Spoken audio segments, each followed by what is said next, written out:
नमस्कार दोस्तों, आज के हमारे इस वीडियो में हम आपके लिए पुत्रदा एकादशी की व्रत कथा लेकर आए हैं। द्वापर युग में एक बार महाराज युधिष्ठिर ने श्री कृष्ण से पूछा, केशव कृपा करके यह बताइए कि श्रावण एकादशी का क्या नाम है, उसकी क्या विधि है और उस दिन किस देवता की पूजा होती है। तब भगवान श्री कृष्ण बोले, हे धर्मराज, आपका प्रश्न बहुत उत्तम है। श्रावण एकादशी का नाम पुत्रदा एकादशी है। यह सभी पापों को हरने वाली है। इसमें समस्त मनोकामनाएं तथा सिद्धियों के दाता नारायण भगवान की पूजा होती है। इस समस्त संसार में पुत्रदा एकादशी के समान दूसरा कोई व्रत नहीं है। पुत्रदा का अर्थ है पुत्र देने वाली, अर्थात यह व्रत निसंतान लोगों को संतान प्रदान करने वाला है। हे राजन, अब मैं आपको पुत्रदा एकादशी के महत्व से जुड़ी एक कथा सुनाता हूँ। ध्यान पूर्वक सुने। एक समय भद्रावती नामक नगरी में सुकेतुमान नामक राजा राज्य करता था। उसकी पत्नी का नाम शव्या था।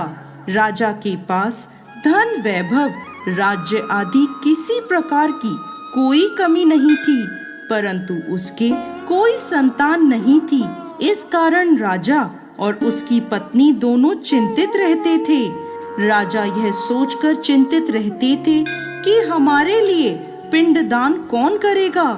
बिना पुत्र के पितरों और देवताओं का ऋण मैं कैसे चुकाऊंगा।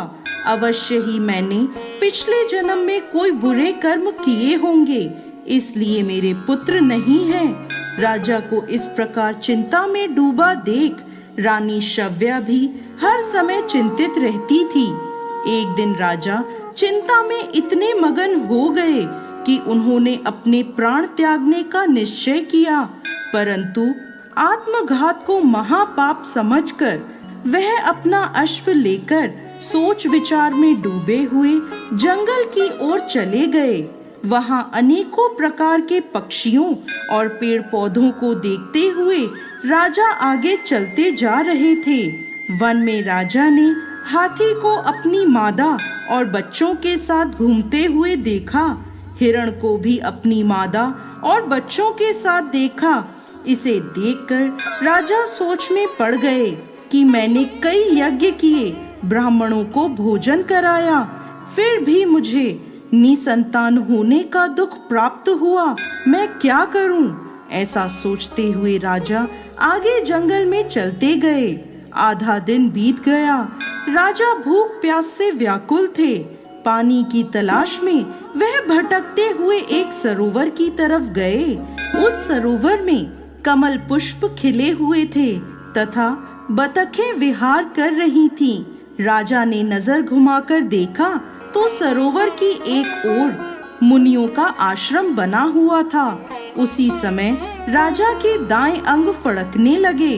राजा ने इसे शुभ संकेत समझा और घोड़े से उतरकर उन ऋषियों के आश्रम में गए। आश्रम में पहुंचकर राजा ने ऋषियों को प्रणाम किया और वहां बैठ गए। राजा को देख मुनियों ने पूछा, हे राजन, आपकी क्या इच्छा है? राजा ने पूछा, महाराज, आप कौन हैं और यहाँ किस लिए आए हैं? कृपा कर मुझे बताएं।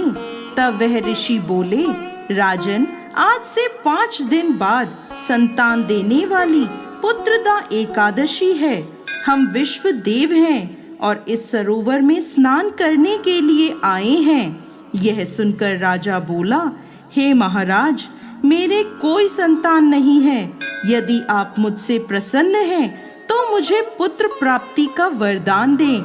यह सुन मुनि बोले, हे राजन, श्रावण मास की एकादशी का नाम पुत्रदा एकादशी है। यह निसंतान को संतान प्रदान करती है। आप अवश्य पुत्रदा एकादशी का व्रत करें और भगवान की कृपा से आपको पुत्र रत्न की प्राप्ति होगी।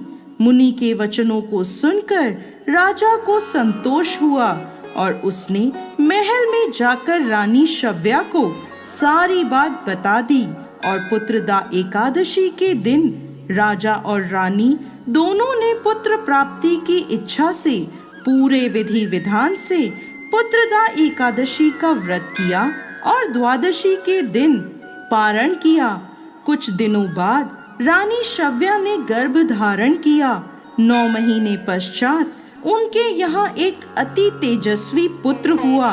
वह राजकुमार अत्यंत सुंदर, यशस्वी और प्रजा का पालन करने वाला राजा बना। श्री कृष्ण भगवान बोले, हे कुंती नंदन, पुत्र प्राप्ति के लिए पुत्रदा एकादशी का व्रत सर्वोत्तम है।